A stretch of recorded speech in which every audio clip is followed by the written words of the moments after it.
2016 മൊത്തം ആഭ്യന്തര ഉൽപ്പാദനം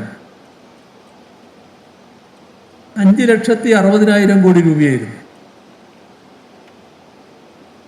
5,60,000 കോടി രൂപയിൽ നിന്ന് ഇപ്പോൾ നമ്മൾ എത്തി നിൽക്കുന്നത് 13,11,000 കോടി രൂപയിലാണ്. റിസർവ് ബാങ്ക് ആണല്ലോ സാധാരണ ഔദ്യോഗികമായ പല കണക്കുകളും പ്രസിദ്ധീകരിക്കുന്നു. പ്രതിശീർഷ വരുമാനത്തിൻ്റെ ഒരു കണക്ക് അവർ പ്രസിദ്ധീകരിച്ചു.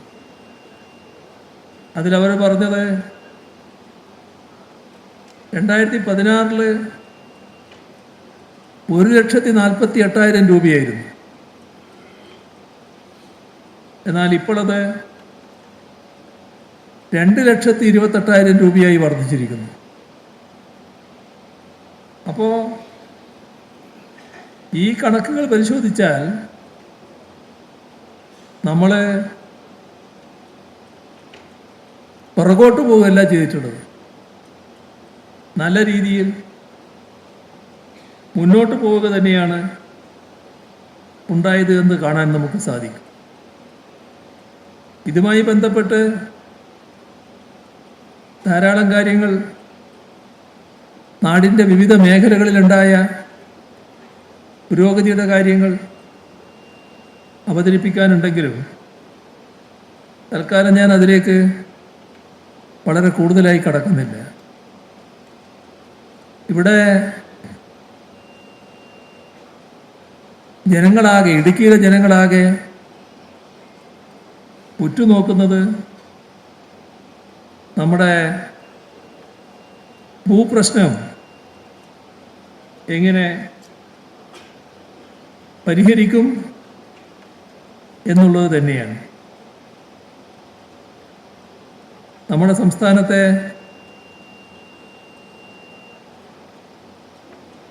സാധാരണ നിലക്ക് പരിശോധിച്ചാൽ വലിയ ജില്ലയാണ് ഇടുക്കി. ധാരാളം പ്രത്യേകതകൾ ഭൂപ്രദേശത്തിൻ്റെ മാത്രമല്ല സവിശേഷമായ കാലാവസ്ഥ കാരണമുണ്ടാകുന്ന ആഘാതങ്ങൾ, പാരിസ്ഥിതിക പ്രശ്നങ്ങൾ, ഇതെല്ലാം അതീവ ഗൗരവമായി നിലനിൽക്കുന്ന ജില്ലയും കൂടിയാണ്. ജില്ലയുടെ വികസനത്തിന് വലിയ പ്രാധാന്യമാണ് എല്ലാ ഘട്ടത്തിലും LDF സർക്കാർ നൽകിയിട്ടുള്ളത്. സാധാരണഗതിയിൽ വലിയ പ്രശ്നം ഭൂമി സംബന്ധമായുള്ളത് തന്നെയാണ്. 1960 ഭൂപതിവ് നിയമത്തിൽ കൊണ്ടുവന്ന ഭേദഗതിയാണ് ഈ കാലയളവിലെ ഏറ്റവും പ്രധാനപ്പെട്ട കാര്യം. ഇതിലെ പുതിയ ഭേദഗതി പ്രകാരം പതിച്ചു നൽകിയ ഭൂമിയിൽ 2024 ജൂൺ 7 വരെയുള്ള പട്ടയ വ്യവസ്ഥകളുടെ ലംഘനം ക്രമീകരിക്കാൻ സാധിക്കും. വലിയ പ്രശ്നമായി നിലനിൽക്കുന്നൊരു കാര്യമാണ്. ക്രമീകരിക്കാൻ കഴിയുമെന്നതാണ് ഈ നിയമഭേദഗതിയുടെ ഏറ്റവും പ്രധാനപ്പെട്ട കാര്യം. ഇവിടെ ഈ നിയമത്തിൻ്റെ കീഴിൽ നിലനിൽക്കുന്ന വിവിധ ചട്ടങ്ങൾ പ്രകാരം ഭൂമി പതിവ് ലഭിച്ചവരുണ്ട്. ഇതിലേറ്റവും പ്രധാനപ്പെട്ടത് 1964 കൃഷി ആവശ്യത്തിനുള്ള പതിവ് ചട്ടങ്ങളും 1995 മുനിസിപ്പൽ കോർപ്പറേഷൻ പ്രദേശങ്ങളിലെ വീടിനും ചെറിയ കടകൾക്കും ഭൂമിയുടെ ഗുണപരമായ ഉപയോഗത്തിനുമുള്ള ചട്ടങ്ങൾ പ്രകാരം ലഭിച്ച ഭൂമിയുണ്ട്. ആ ഭൂമിയിൽ ചില വകമാറ്റിയുള്ള വിനിയോഗങ്ങൾ നടന്നിട്ടുണ്ട്. അത് ക്രമീകരിക്കുന്ന കാര്യം ഇതിലുൾപ്പെട്ടിരിക്കുകയാണ്. ഇതിനു പുറമെ നിയമത്തിൻ്റെ കീഴിൽ വിവിധ സന്ദർഭങ്ങളിൽ വിവിധ ആവശ്യങ്ങൾക്കായി ഭൂമി പതിച്ചു നൽകിയ ചട്ടങ്ങളുമുണ്ട്. ഇതിൽ തുടക്കം മുതലേ സർക്കാരിന് ഇക്കാര്യത്തിൽ കൃത്യമായ സമീപനമുണ്ടായിരുന്നു.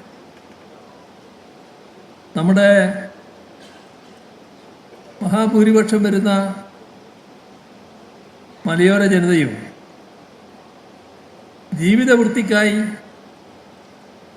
ഭൂമി തരം മാറ്റി വിനിയോഗിച്ചിട്ടുണ്ട്. അവരുടെ സാധാരണ ചട്ടപ്രകാരം പരിശോധിച്ചാൽ ലംഘനമാണ്. അപ്പം അങ്ങനെയുള്ള ആളുകളുടെ ലംഘനം ക്രമീകരിക്കാൻ കഴിയണം. ഇതാണ് സർക്കാർ എല്ലാ കാലത്തും സ്വീകരിച്ചിട്ടുള്ള നിലപാട്. ഈ നിയമ ഭേദഗതി വന്നെങ്കിലും അതിൻ്റെ ഭാഗമായുള്ള ചട്ടങ്ങൾ തയ്യാറാക്കേണ്ടതുണ്ട്. ഈ ചട്ടങ്ങൾ തയ്യാറാക്കുമ്പോൾ പുതിയ ചട്ടങ്ങളുടെ ഒടുവിൽ ഏതൊക്കെ ചട്ടങ്ങൾക്കാണ് ബാധകമെന്നതിനെക്കുറിച്ച് ഒരു ഷെഡ്യൂളായി ഉൾപ്പെടുത്താമെന്നും നിർദ്ദേശിച്ചിട്ടുണ്ട്. ഇവിടെ വരുന്ന ഒരു കാര്യം, ഇങ്ങനെയുള്ള ഭൂമി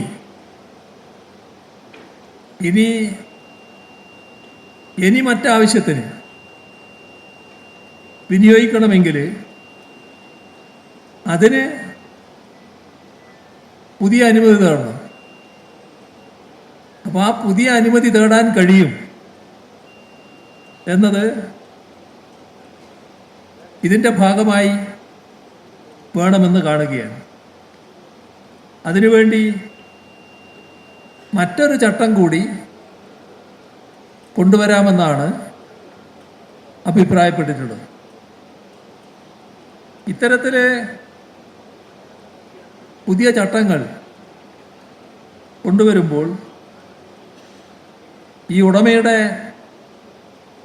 താമസത്തിന് വേണ്ടി അല്ലെങ്കിൽ ഉപജീവനാർത്ഥം നിർമ്മിച്ച കടമുറി അടക്കമുള്ള ചെറിയ കെട്ടിടങ്ങൾ, അത് വീടായാലും ഇത്തരത്തിലുള്ള കടമുറി അടക്കമുള്ള ചെറിയ കെട്ടിടങ്ങളായാലും അത് ക്രമീകരിക്കുന്ന കാര്യത്തിൽ അപേക്ഷ സമർപ്പിക്കുക. അങ്ങനെ അപേക്ഷ സമർപ്പിച്ചതിന് ശേഷം